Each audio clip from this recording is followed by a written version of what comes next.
ಈ ಕತೆ ಅಜ್ಜಿಯ ಮಾಯಾಜಾಲ ಪಾತ್ರೆ.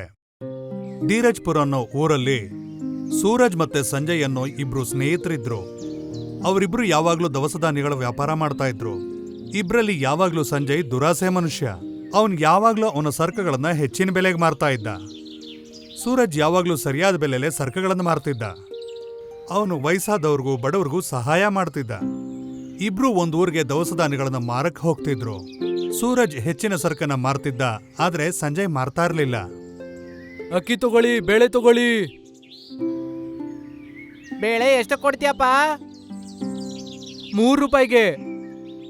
ಇಷ್ಟು ಬಾರಿ ಆದದ್ದು ನನಗೆ ಬೇಡ. ಹಾ ತಗೋಬೇಡಿ, ಹೋಗಿ ಇಲ್ಲಿಂದ. ಅಲ್ಲಿ ಸೂರಜ್ ಹತ್ರ ಎಲ್ರೂ ವ್ಯಾಪಾರ ಮಾಡೋದಕ್ಕೆ ನಿಲ್ತಿದ್ರು. ಇದನ್ ತಗೊಳ್ಳಿ ಅಣ್ಣ, ಬನ್ನಿ ಎಲ್ರಿಗೂ ಒಬ್ಬೊಬ್ಬರಾಗೆ ಕೊಡ್ತೀನಿ. ನೀನ್ ನೋಡಿದ್ರೆ ಇಷ್ಟೊಂದು ಕಮ್ಮಿ ಬೆಲೆಗೆ ಮಾರ್ತಾ ಇದೆಯಲ್ಲ, ಬೇರೆಯವ್ರು ನೋಡಿದ್ರೆ 3 ರೂಪಾಯಿನ ಕೇಳ್ತಾ ಇದಾರೆ. ನೀನ್ ಯಾಕೆ 2 ರೂಪಾಯಿಗೆ ಮಾರ್ತಾ ಇದೀಯಾ? ಅಣ್ಣ, ನಾನು ದುಬಾರಿಯಾಗಿ ಮಾರಿದರೆ ನೀವೆಲ್ರೂ ನನ್ನ ಹತ್ರ ತಗೊಳ್ಳೋದಿಲ್ಲ ಅಲ್ವಾ? ನಾನ್ ಮಾರೋದಕ್ಕೆ ತಾನೇ ಬಂದಿದ್ದೀನಿ.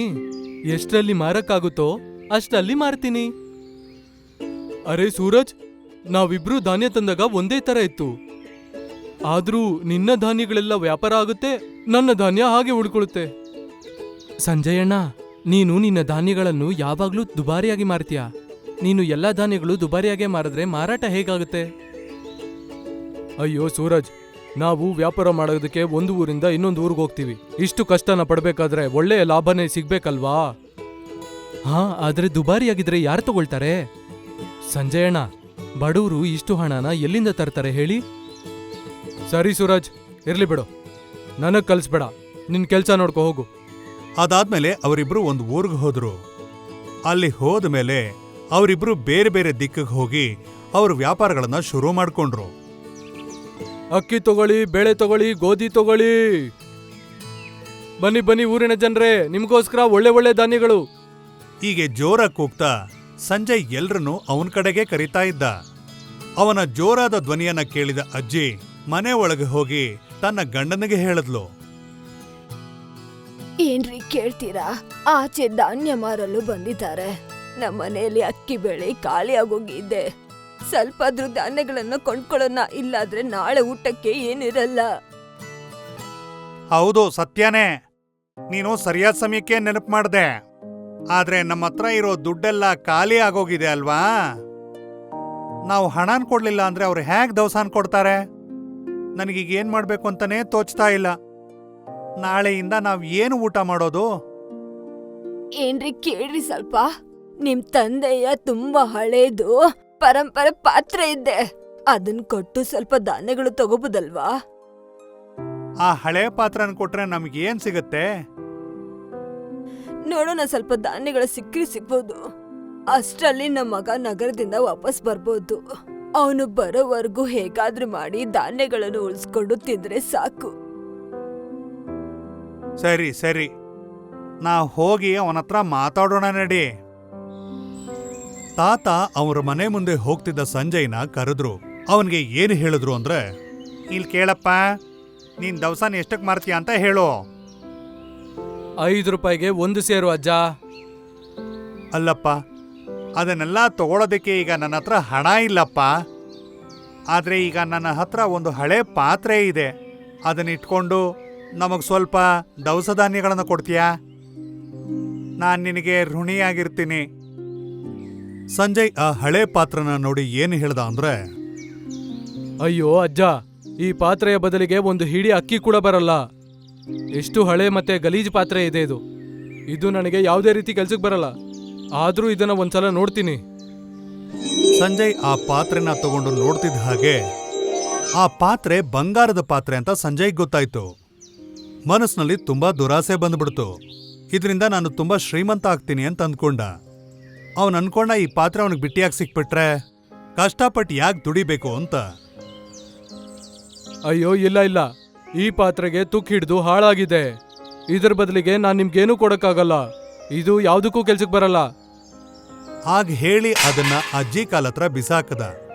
ಆಮೇಲೆ ಅಲ್ಲಿಂದ ಹೊರಟು ಹೋದ. ಪಾಪ ಅಜ್ಜಿ ಮತ್ತೆ ತಾತ ದುಃಖದಿಂದ ಏನ್ ಮಾಡ್ಬೇಕು ಅಂತ ಗೊತ್ತಾಗದೆ ಅದೇ ಜಗಲಿ ಮೇಲೆ ಕೂತ್ಕೊಂಡಿದ್ರು.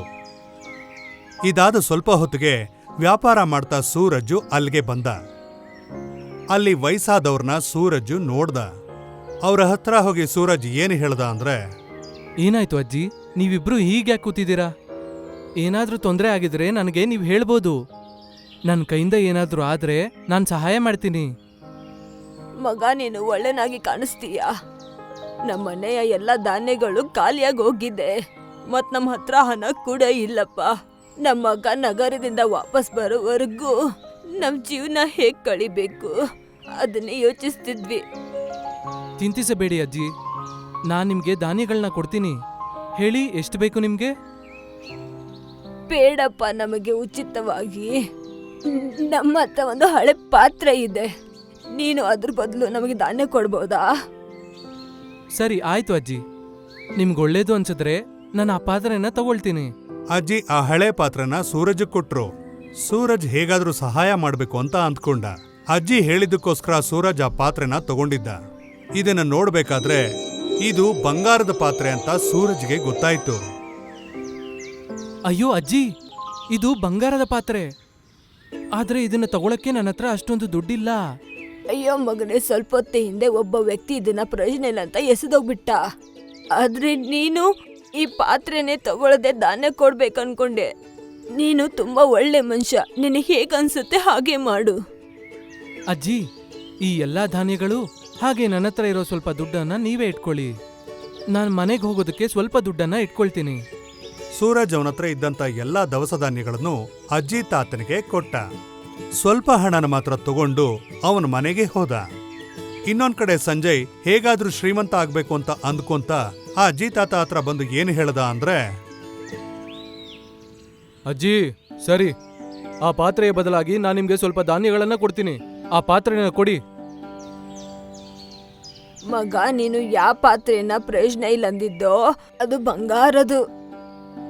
ಒಬ್ಬ ವ್ಯಕ್ತಿ ಬಂದು ಒಳ್ಳೆ ಬೆಳೆಗೆನೆ ತಗೊಂಡು ಹೋದ. ಸೂರಜ್ ಅದನ್ನ ತಗೊಂಡು ನಗರಕ್ಕೆ ಹೋದ. ಅದನ್ನ ಮಾರಿ ಒಳ್ಳೆ ದುಡ್ಡನ್ನ ತಗೊಂಡ. ಆ ದುಡ್ಡಲ್ಲಿ ಒಂದು ಒಳ್ಳೆ ಅಂಗಡಿನ ತಗೊಂಡ. ಹೋಲ್ಸೇಲ್ ಆಗಿ ಎಲ್ಲಾ ದವಸ ಧಾನ್ಯಗಳನ್ನ ಮಾರಕ್ ಶುರು ಮಾಡ್ದ.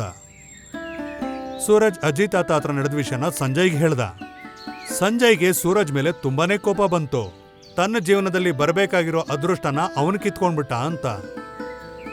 ಸಂಜಯ್ ಅಲ್ಲಿಂದ ಹೊರಟು ಹೋದ. ಸೂರಜ್ ಅವನ ಕಡೆನೆ ನೋಡ್ತಾ ನಿಂತಿದ್ದ. ಸ್ವಲ್ಪ ದಿನ ಆದ್ಮೇಲೆ ಅಜ್ಜಿ ತಾತನ್ ನೋಡಕ್ ಹೋದ. ಅಜ್ಜಿ, ಓ ಅಜ್ಜಿ. ಯಾರದು ಆಚೆ? ಬರ್ತೀನಿ ತಡೀರಿ. ಅಯ್ಯೋ ಮಗ, ನೀನು? ಹೌದು ಅಜ್ಜಿ, ನಾನೇ. ನಿಮ್ಮಿಬ್ಬರನ್ನ ನೋಡಿ ಈ ಧಾನ್ಯಗಳನ್ನ ಕೊಡೋಕೆ ಬಂದಿದ್ದೀನಿ. ಆದ್ರೆ ಮಗ, ಇಲ್ಲ ಅಜ್ಜಿ, ಈ ಧಾನ್ಯಗಳ ಬದಲಾಗಿ ನನಗೆ ದುಡ್ಡು ಬೇಡ. ನಿಮ್ಗಿದನ್ನ ಹಾಗೆ ಕೊಡಲು ಬಂದಿದ್ದೀನಿ. ಮಗ, ನೀನು ನಮಗೆ ದುಡ್ಡು ಕೊಟ್ಟಿದ್ದೆಲ್ಲ ಅದರಿಂದ ನಮ್ ಕೆಲ್ಸ ನಡೀತಾ ಇದೆ. ಈಗ ಮತ್ತೆ ಧಾನ್ಯಗಳು ಬೇಡಪ್ಪ. ಅಜ್ಜಿ, ನೀವು ಕೊಟ್ಟಿರೋ ಬಂಗಾರದ ಪಾತ್ರೆಯ ಮುಂದೆ ಈ ಧಾನ್ಯಗಳು ಏನೂ ಲೆಕ್ಕಕ್ಕಿಲ್ಲ. ನಾನೊಂದು ಅಂಗಡಿಯನ್ನ ಇಟ್ಕೊಂಡಿದ್ದೀನಿ, ಹಾಗೆ ಮನೇನ ತಗೊಂಡೆ, ಗಾಡಿನೂ ತಗೊಂಡೆ. ಇದೆಲ್ಲ ನಿಮ್ಮಿಬ್ಬರಿಂದನೇ ಆಗಿರೋದು. ಇನ್ ಮುಂದೆ ನಾನು ಜೀವಂತವಾಗಿರೋವರೆಗೂ ಅಲ್ಲಿವರೆಗೂ ನಾನು ಪ್ರತಿ ತಿಂಗಳು ನಿಮ್ಗೆ ಧಾನ್ಯ ಕಳಿಸ್ತಾನೆ ಇರ್ತೀನಿ. ಇದನ್ನ ಬಿಟ್ಟು ಇನ್ನೂ ಬೇರೆ ಏನಾದ್ರೂ ಬೇಕು ಅಂದ್ರೆ ನಾನು ಅದನ್ನೂ ಕೂಡ ತಂದ್ಕೊಡ್ತೀನಿ. ಸದಾ ಸಂತೋಷವಾಗಿರಪ್ಪ. ನೀನು ನಮಗೆ ಸಹಾಯ ಮಾಡಿದೀಯಾ. ಆ ದೇವ್ರು ನಿಮ್ಗೆ ಒಳ್ಳೇದ್ ಮಾಡ್ಲಿ. ಸೂರಜ್ಗೆ ವ್ಯಾಪಾರದಿಂದ ಊರ್ನಲ್ಲೇ ಒಳ್ಳೆ ಹೆಸರು ಬಂತು. ಒಳ್ಳೆ ಮನ್ಸಿರುವಂತ ವ್ಯಾಪಾರಿ ಬಂದಿದ್ರಿಂದ ಊರಿನ ಜನ ಎಲ್ಲ ಸಂತೋಷ ಪಟ್ರು. ಬಹಳ ಜನ ಅವನತ್ರ ಭೇಟಿಯಾಗಿ ತಗೊಂಡು ಹೋಗ್ತಾ ಇದ್ರು. ಅವನು ಅದ್ರ ಬಗ್ಗೆ ಯಾವತ್ತೂ ಮಾತಾಡ್ತಾ ಇರ್ಲಿಲ್ಲ. ಕಾಸು ಕಮ್ಮಿ ಇರ್ಲಿ ಜಾಸ್ತಿ ಇರ್ಲಿ ಎಲ್ರಿಗೂ ನಗ್ನಗ್ತಾ ಕೊಡ್ತಾ ಇದ್ದ. ಊರ್ನಲ್ಲಿರೋ ಜನ ಎಲ್ಲ ಸೂರಜ್ನ ಭೇಟಿಯಾಗಕ್ಕೆ ಬಂದಿದ್ರು. ಏನ್ ವಿಷಯ, ನೀವೆಲ್ರೂ ಒಂದೇ ಸಲ ಇಲ್ಲಿ? ಸೂರಜಪ್ಪ, ಊರ್ ಜನ ಎಲ್ಲ ಸೇರಿ ಏನ್ ತೀರ್ಮಾನ ಮಾಡಿದೀವಿ ಅಂದ್ರೆ ನಿನ್ನ ಈ ಸಲ ಊರಿನ ಅಧ್ಯಕ್ಷ ಮಾಡ್ಬೇಕು ಅಂತ.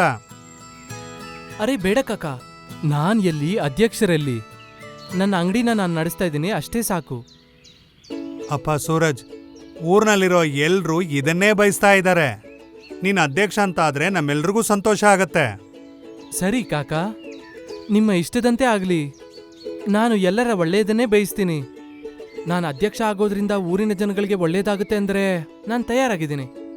ಆಮೇಲೆ ಸೂರಜು ಆ ಊರಿನ ಅಧ್ಯಕ್ಷ ಆದ. ಸೂರಜ್ ಊರಿನ ಎಲ್ಲಾ ಸಮಸ್ಯೆಗಳನ್ನು ಬಗೆಹರಿಸ್ತಾ ಇದ್ದ. ಊರಿನ ಜನ ಎಲ್ಲ ಅವನ ಮಾತನ್ನು ಕೇಳ್ತಾ ಇದ್ರು. ಅದೇ ರೀತಿ ಪ್ರತಿ ತಿಂಗಳು ದವಸ ಧಾನ್ಯನ ಅಜ್ಜಿ ತಾತನಿಗೆ ಉಚಿತವಾಗಿ ಕೊಡ್ತಾ ಇದ್ದ. ಇದೇ ರೀತಿಯಾಗಿ ಬಂಗಾರದ ಪಾತ್ರೆ ಸೂರಜ್ನ ಶ್ರೀಮಂತನಾಗಿ ಮಾಡಿದ್ದಷ್ಟೇ ಅಲ್ದೇನೆ ಅಜ್ಜಿ ತಾತನಿಗಿದ್ದಂತ ಎಲ್ಲಾ ಸಮಸ್ಯೆಗಳನ್ನು ಬಗೆಹರಿಸ್ತು.